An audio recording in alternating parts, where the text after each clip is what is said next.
Okay, I'm not used to the microphone thing. Can you all hear me okay? Okay. And you know, the mechanics always makes me a little uptight, but I'm going to try to relax. So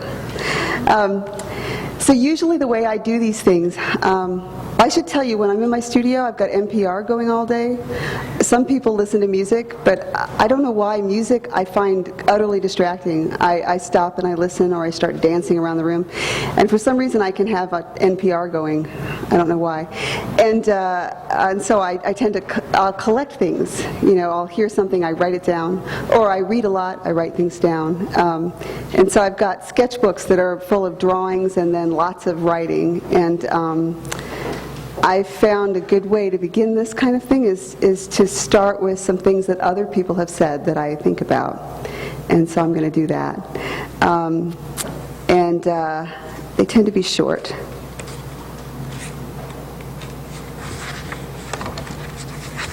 The reason being that I'm not a wordsmith, and these people will put what they say in a way that's so eloquent, it's just much better than I could, and so I'll let them say it for me. The first, I don't look like I am. I don't look like I am. That's Alice Neal. Fiction is a story that seeks to tell the truth. Sarah Parevsky. Spirituality is the foundation of art. And that's Alice Walker. I like beautiful melodies telling me terrible things. I like beautiful melodies telling me terrible things, and that's Tom Waits. And this is a really good one. Emotion is a feeling, not a style. Emotion is a feeling, not a style. And that's said by a guy named Richard Thompson. Does anybody here know who he is? Usually, yeah, there's some guy in the back who raises his hand. He was in the Fairport Convention back in the 60s, and now, he's had his own band forever, and he's got this intense following. And they say he has the hands of God. He's an incredible guitar player. And he's also very chatty in between songs. And when he said this, he was dissing Michael Bolton. That emotion is a feeling, not a style. And the last thing I'll say is this. It all comes down to how you answer a single question. Does the moment of perception, before all the abstracting, conceptualizing processes that follow, is that moment closest to or furthest from the real? Everything depends on how you answer that question. And that's Robert Irwin. So what I'll do now is I'm going to start off by just showing you just a few slides of people that I look at and think about a lot, and then jump into my own work. And am I advancing them, or is somebody else doing that for me? I've got my little thing, I'll do it. Okay, so you guys probably, I'm not going to show you contemporary people, because I think, all of us in the art world, we spend a lot of time talking about contemporary art. And really, the art that I tend to ponder most, I don't know, there's a lot of contemporary art that I love. A lot of it's not figurative. But I'm just going to show you some really old stuff and then some kind of old stuff. And this is Lucas Cranach, or Cranach, or however you say it, which is from the 1500s, I believe, Northern European. I'm sure you guys all know who this is, but... And Hans Memling, 1400s.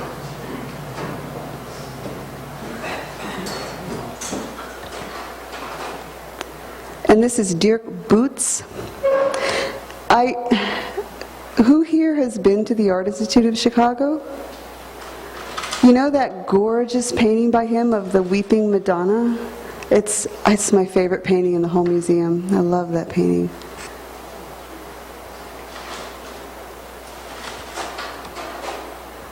And this is Otto Dix. That's his son Ursus. And I think that was painted probably in it was painted in 1932. I can't tell if these things are in focus also, so, and that's also Otto Dix. These are, the 30s, 20s, 30s. And this is a photographer at Versailles who photographed the nightlife in Paris in the 20s.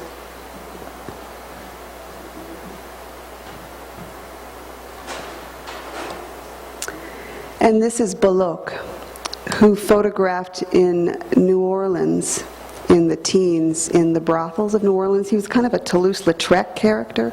And I'm going to see if I can work this little thingy. Does that work? Turn around. Oh, I've got a little challenge with mechanics. There we go. Now I see I have to hold it. So you see this groovy outfit she's got on? Isn't that like squeezing toothpaste into a tube? I love this picture. And the reason I look so much at this picture is we actually own it. My husband's a photographer. These pictures were reprinted by Lee Friedlander in the 70s, I think. And Paul wound up with one. Okay, and this is my junior high school 8th grade yearbook photo. That's me. And this is my best friend, Margie Forgash. And what you may or may not be able to tell if you look at this, you see how my face is kind of evaporated here? I forgot all about this. My husband dug my yearbook out, but before we were married, and he was going through all my crap, and he dug it out. And what he noticed was that I had erased my face, and I tried to redraw myself. And I basically erased my face and tried to redraw my features the way I wished I was. And so I tried to give myself sort of glamour lips, right? And I actually tried to lower my hairline. This is so sad. And straighten my hair. And the thing that was so ironic about him discovering this is that I do a lot with self-portraiture, and I don't really adhere to my own likeness. I now tend to redesign myself to reflect perhaps the way I felt then. And this is my first slide. This is 1992, 93, and this is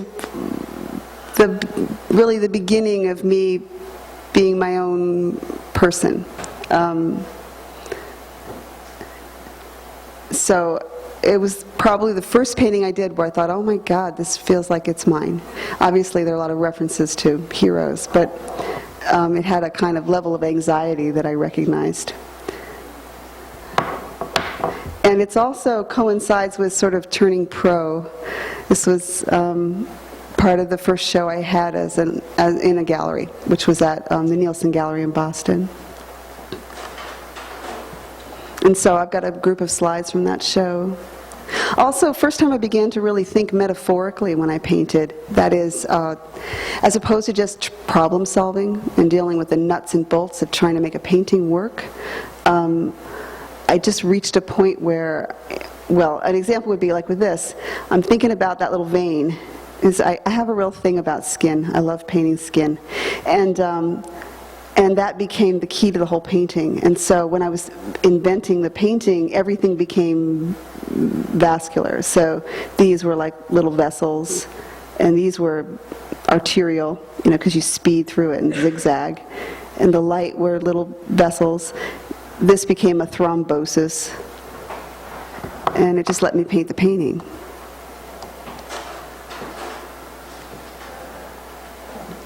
And so that needs to be focused, which, thanks. And drawings. So this is all from 1994, around in there.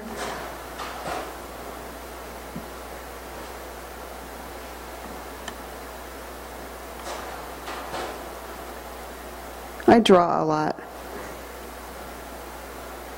Isn't that a profound thing to say? I draw a lot. But it leads me forward. When I don't draw, I stagnate.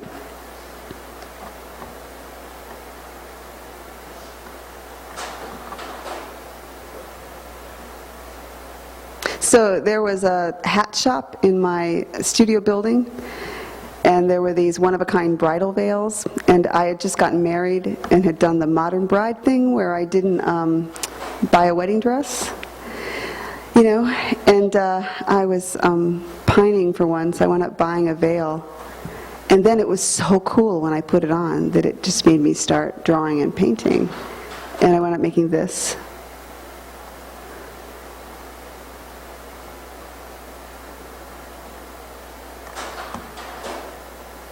And, okay, so that's that first show. And then right around that time, actually during the first show in '94, I was pregnant with my son. In fact, in that very first show, I remember wearing this exact blouse and black pants, much like these, that were really uncomfortable because I was swelling up. And when I looked at my paintings at that time, they all made me nauseous, and I was having some kind of hormonal reaction to them.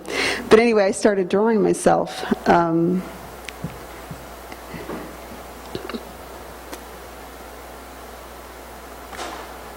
And so I've got a series of they're pastel and graphite and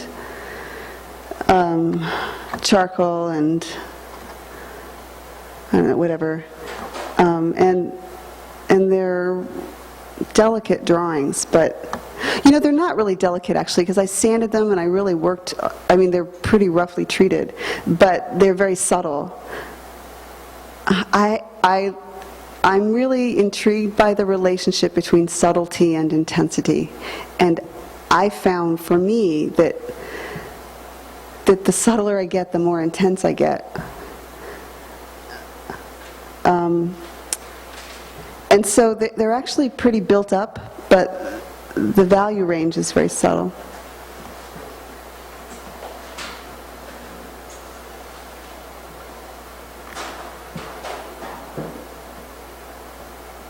You know that little slash on the wall? It just looks like they're all getting guillotined, but they're not really.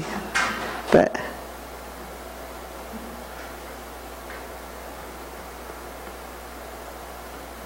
and so this is, you know, 95, 94.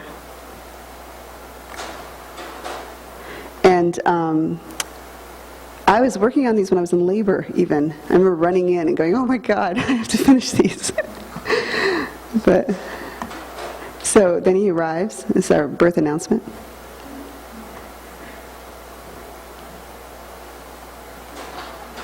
And another. He's like 2 minutes old, 2 days old. And then I start drawing him. So basically, I'm doing these drawings. I'm inside myself, looking out of myself, trying to look back inside. And what was, usually that was a kind of complicated, sort of translucent process, but when I got pregnant, what was in my midriff was incredibly opaque, and it seemed really dense and interesting and frightening, and I knew that I needed to work from it. And so I'm doing a bunch of little drawings, and then I start painting him. And these are tiny. The drawings are all tiny, and this is like 5 by 6 by 7 inches, 5 by 6 inches. And this is, I did a series of these little paintings of him, but this is the only one that we kept. And you know, I know most of you are just students, right? So, but there are teachers here. How many of you have actually, you have children? Some of you, yeah. And then, I don't know how many of you have actually given birth. I know you haven't.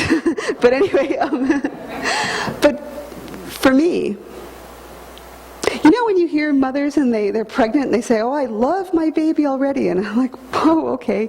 I mean, for me, he came out and I had this incredible hormonal concern, but he was a complete stranger to me, and yet the least little peep and I would, jump all over him. I was sort of terrified, but I really didn't know him, and he was strange and exquisite and frightening. And it wasn't until he smiled at me that I actually went head over heels for him. And so when I was making this painting, I wanted to make something that was like that little closed fist. He had a full head of hair. He was actually this gorgeous baby. But I wanted to paint something that talked about the soft spot. And anyway, these are the things I'm thinking about. And so, like this painting, my little metaphor was, that I was thinking about little naked mice, when they're born, how they nurse. And so these are his little fingers against, that's his face. And this painting, it's interesting, because here it is, it's quite big, don't you think? But actually it's just 2 by 3 inches. It's really little.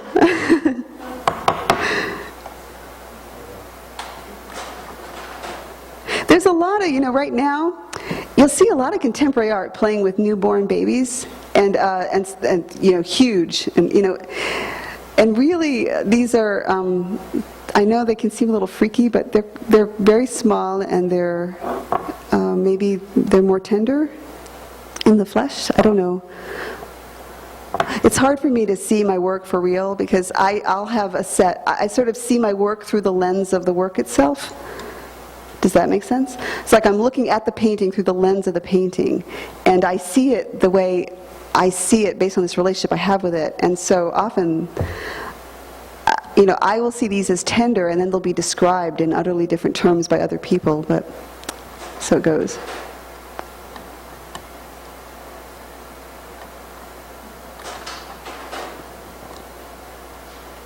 And so these are all like painted in '96. I had him, he was born in '95.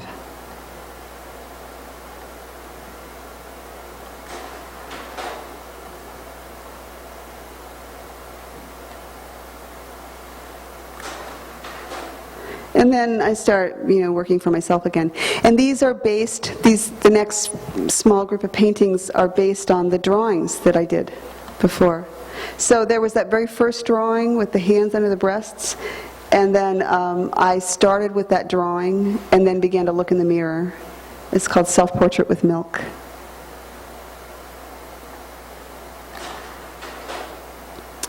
And First Portrait with Max. And it's out of focus, I guess.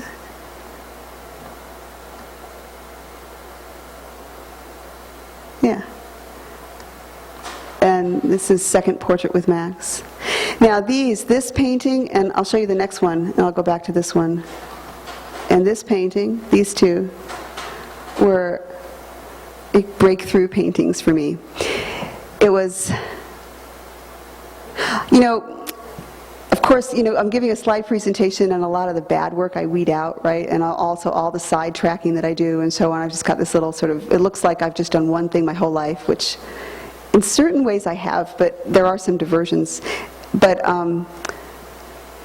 these paintings are they're really good paintings. And that sounds egotistical to say that, but they really are. They're really intense.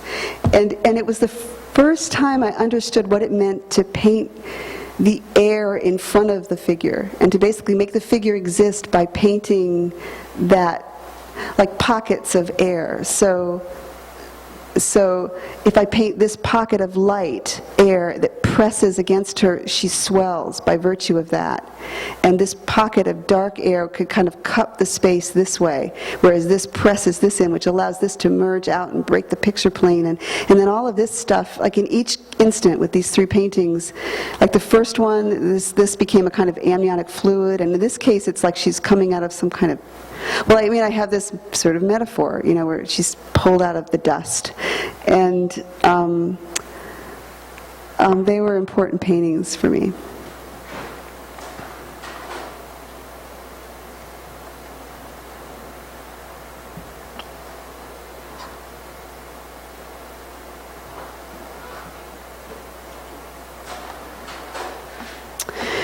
And then, this is like 98. Those paintings were painted in 97. This is 1998. And I'm doing a residency in Roswell, New Mexico.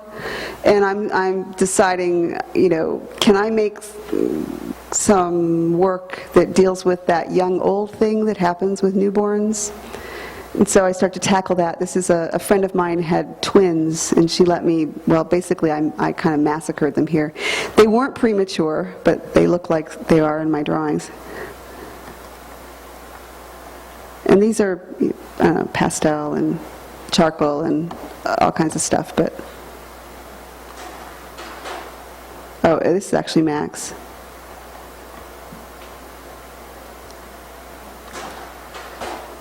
And this is my invisible baby, but she's in there. Anyway.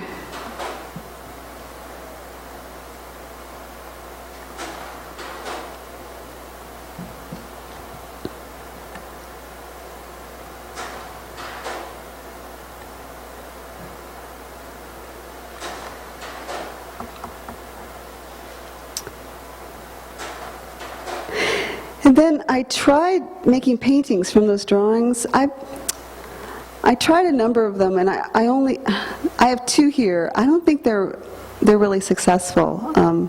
They're interesting to try. They just feel forced to me.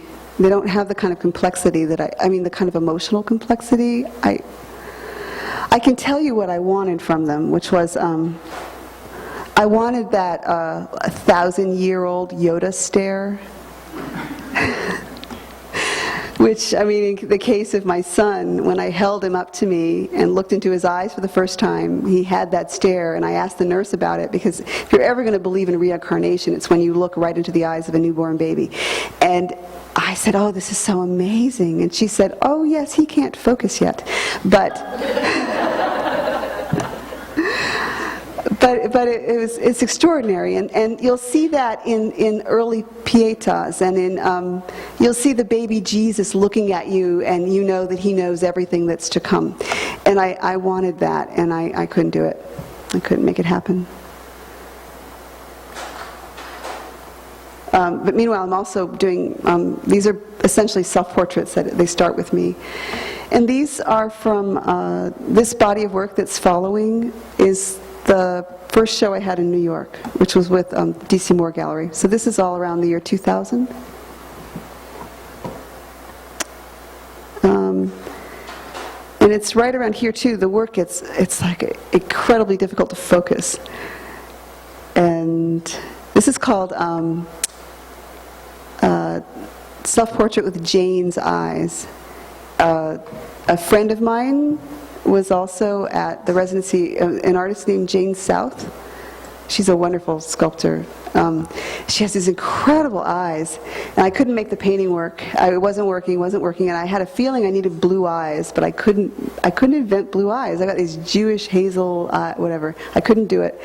And finally she sat down, and in 20 minutes I had her eyes and the painting worked.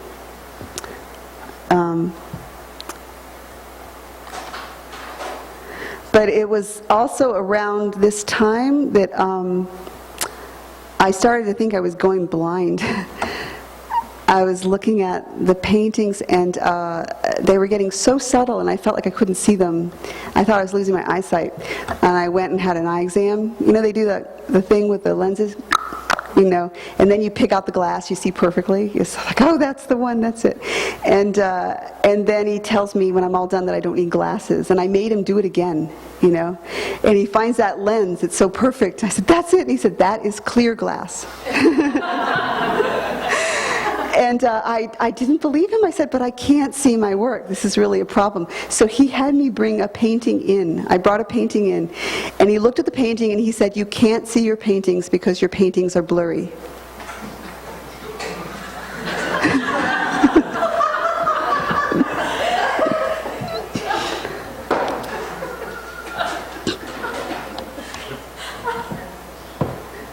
And this one needs to be focused also. But basically that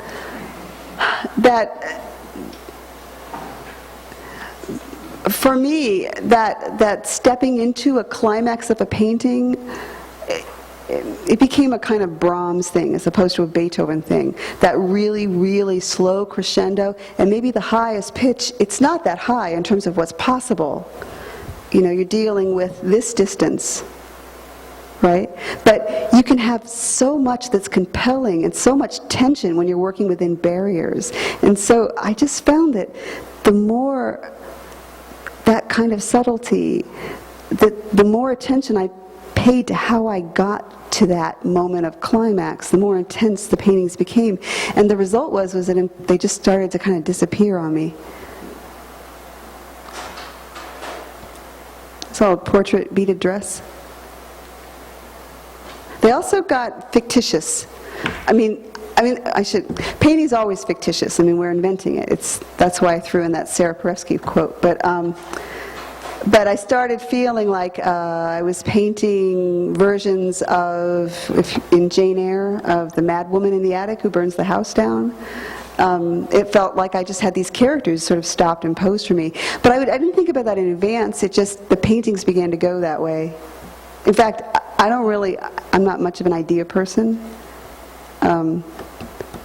Like the ideas that I have about the work tend to come as the work, over the course of evolving myself. As the work evolves and as I evolve, I begin to look at the work and think, oh, well, that happened. But when I start with an idea in advance, it's usually not very good. So in this case, the idea was, oh, I love the way those pearls look. Can I make a painting with that? That was it. It's like a visual luxury that I wanted to paint.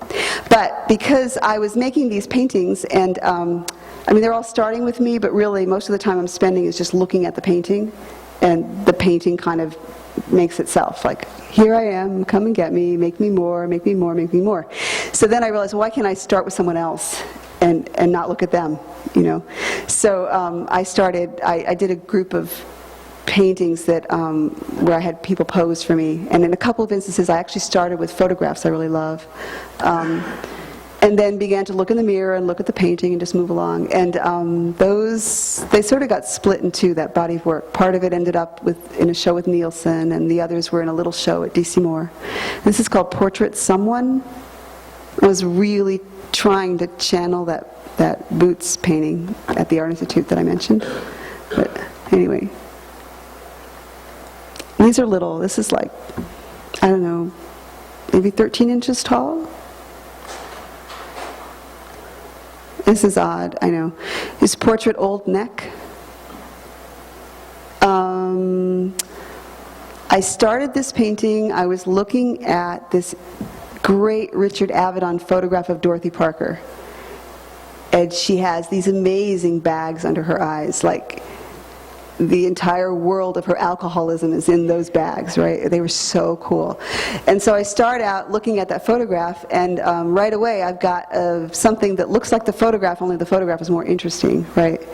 And so then I just began, I really don't paint from photographs, but that would have been the predictable result, I gather. And anyway, then I started looking back in the mirror, looking at the painting. She got this very strange facelift.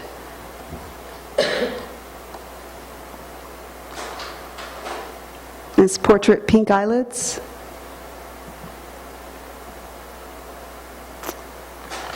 And then I liked that painting in reverse, so I sort of flipped it and then just started another painting. This was called Portrait.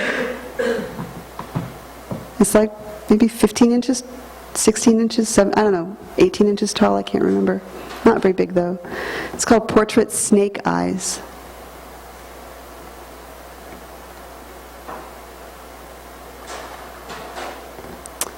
And this is little, it's like 5 inches tall.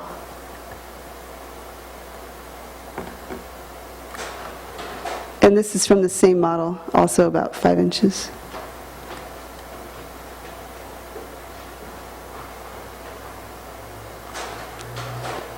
And my son.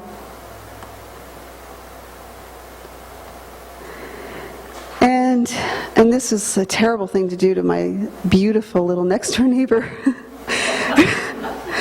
Who is this beautiful, angelic little blonde, and then I painted this painting. I was afraid to have her parents see it, And they actually went to New York and saw the show, and they liked it, amazingly.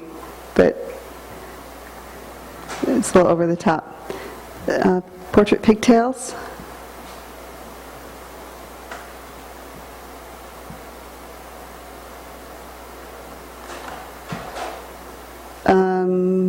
I think it's just called Blonde.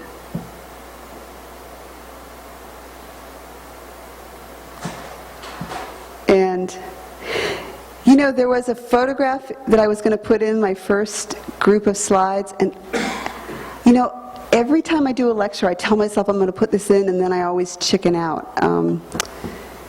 And now I wish I hadn't. I took a slide of a photograph that's in a book that we own. It's called La Frontera. It's about the border between, you know, Mexico and the United States, and it talks a lot about what's going on in Juarez. And you know, there's a series of murders that have been happening where these young girls, young women, who work in these maquilladoras are being murdered. And they had this photograph of a dead girl's face. And when I first saw the photograph, I thought I was looking at this exquisite sculpture, you know, and then I realized what I was looking at, and I was just horrified. I felt, well, I mean, it was horrific, and then also I just felt like, oh my God, you know, what's wrong with me? And but I think about the picture a lot, and I've been too chicken to show it to people because it's really difficult to look at. But and then I was thinking about that when I did this. That's all.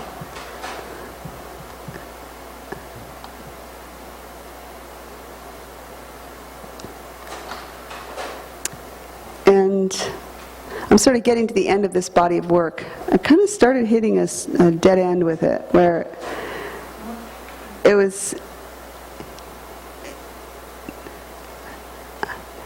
I don't have enough talent to just invent things straight out of my head. I just don't. It starts to get more and more removed from me. And they began to feel like, gee, I would really like these paintings if someone else had painted them. But they began to feel like they weren't mine. And I just found myself really struggling with them. Like, this is a wild painting. I mean, it's about 30 by 40 inches, and it's a very odd painting. And I didn't know what the hell I was doing when I was painting it. She's got this, I wound up projecting the pattern of the lace that was over her lap, projecting it over the whole painting, and she's got this weird kind of jellyfish atmosphere, and you know, I didn't know what I was doing. I think it's an interesting painting, but I don't know where the hell to go with it, you know. And it feels so full of artifice, and I just began to feel like I was losing myself, you know. Or maybe you don't know, but anyway, that's where I was. In truth, what I felt was that what I was doing was bullshit. Only now I can look back on it and say, well, actually, those are really interesting paintings, but I was lost while I was doing them. And so I went back to, I gave myself a little dictum. So here's a drawing. It's not a good drawing necessarily, but I just started looking in the mirror to give myself a break and telling myself, okay, you know, you need to just look in the mirror just a half an hour every day. Just do a little drawing looking in the mirror, and just give yourself a break. Which that's telling. If you need to give yourself a break from your painting, something's wrong, right? I mean, you should really, everything you want in your soul should be about making those paintings. But anyway, I was struggling because I felt I had to finish them, and this was when I was in the middle of those paintings, and so I started doing that, and then there was this moment when I made this drawing where it just suddenly felt so true to me that I wound up turning the paintings to the wall, and I resolved them later, but I wound up turning them to the wall and just drawing, and I went on like a 1.5-year drawing binge. This is all, I mean, now I'm actually pretty much like up to date. This is all the last couple years. I've been mostly just drawing. And I just started making a lot. And the only rules I had were that I had to be in the zone, and I couldn't spend any time pondering the work. So I had to be looking in the mirror and working, and I had to be in that kind of hypnotic zone where you're just feeling it. And if I wasn't, then I had to stop. And so if I felt like moving slowly, then I moved slowly. If I felt like being quick, I could be quick. I could use whatever materials I wanted. I went up with a lot of drawings. I had a show last spring with Nielsen of these drawings. And then had a lot more as well. And Phil at Alexandre, he has a few of them up now in this current show. Okay, and I believe this is the last slide, and then I've got a little PowerPoint of just recent work, and then I'm done. But these are big. This is, well, relatively big. Obviously, I'm not like, I haven't made my, 12 by 12 foot painting yet. We'll see if I ever do. But this is 40 by 44 inches. Okay. And let's see. Yay, okay. So look, I start right where I left off. And so I'm having trouble getting slides taken these days. I don't know about you guys, but, it's a problem, Phil. It's a problem. I'm saying this to Phil because he says nobody does slides anymore. But the digital reproduction is just not as good, And it's especially not as good when I'm taking the pictures. Wait, go back. I wasn't even looking at them. Stay.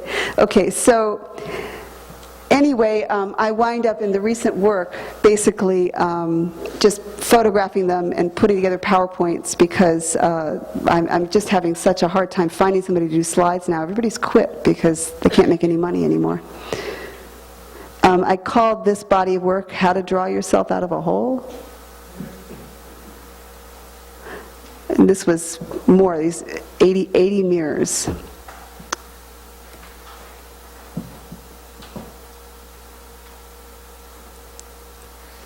Oh, there's that painting again. And some individual examples. So this is on Mylar. It's watercolor and oil and graphite. And that's a mixture of things on paper. This is pastel on sandpaper. It's very faint, but that's okay. Watercolor? Watercolor? Whatever, I don't know. Colored pencil, pastel.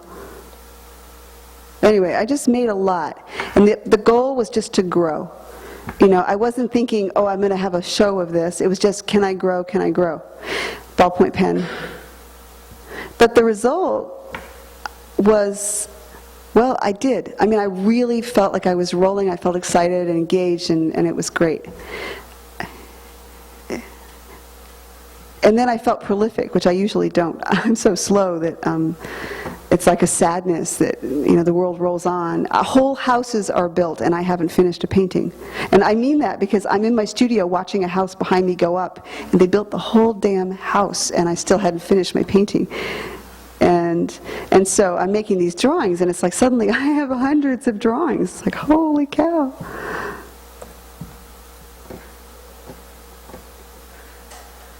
And these are not, they're all bleached out in this particular, on this particular computer, but, and this is work, this is actually up in Alexandre right now. This too is up. These are, and this is not up. This one is in my studio at home, which eventually I'll probably work from it. But it's big. It's 50 by 60. Oh, and this is, I'm like getting into gravity. I started looking at my own face and began to notice that one of the most interesting views was when I put the mirror underneath me and everything hung low. And so I figured I should, if I really am going to do this, I should do this with the rest of me, which I try to pretend is the way it used to be 20 years ago, but it's not. And I know that people always want to rush in and reassure me that I don't look like this, but I don't need that. I mean, basically, I look in the mirror in my studio. When I'm getting dressed and I look in the mirror, I'm bummed out. When I'm looking in the, let me try this again. When I'm getting dressed, I would like to be thin and pristine and whatever. But when I'm in my studio, it's just so interesting. It's been an interesting thing because I think I'd like to lose 10 pounds, except then I wouldn't be interesting in the studio, so I guess I better keep it, huh? And so I actually stood on top of the mirror and looked down. Oops. And had a group of drawings from that, which some are here, and this is on Mylar. And on Mylar. And this is the beginning of a painting. The finished version is at Alexander right now. A little further along, the painting is outrageously better than it looks like here. Does that sound egotistical again? It's a good painting though, but they don't look so great here, I don't think. Oh, and this is the start of another painting that's at Alexander. And this is when it's almost done, and it's much better than it is here, but that's life. And this is, I had a big drawing show at the North Dakota Museum of Art. Have any of you even been to North Dakota? Because I had never been to North Dakota. That museum is awesome. It is a fantastic museum. I'm going to give a little promo for Laurel Reuter, who's the curator there. She is amazing. And they have this gorgeous museum, which she basically built herself. And she's had some extraordinary shows. For instance, the first museum traveling show of William Kentridge was at the North Dakota Museum of Art. And she's incredible, and artists love her. Daisy Youngblood made her a sculpture. Basically, Laurel, I love you, here. Have this $100,000 sculpture that I made just for you. She's wonderful. She also curated, there was a show called The Disappeared that was here in New York. And I remember the critical review of it said, why is, how did it go? Basically, it was the strongest contemporary art exhibit. Why is that a product of a tiny museum in the Midwest? But she just really goes with her gut and her heart and makes these incredible shows. And that's it. I'm all done.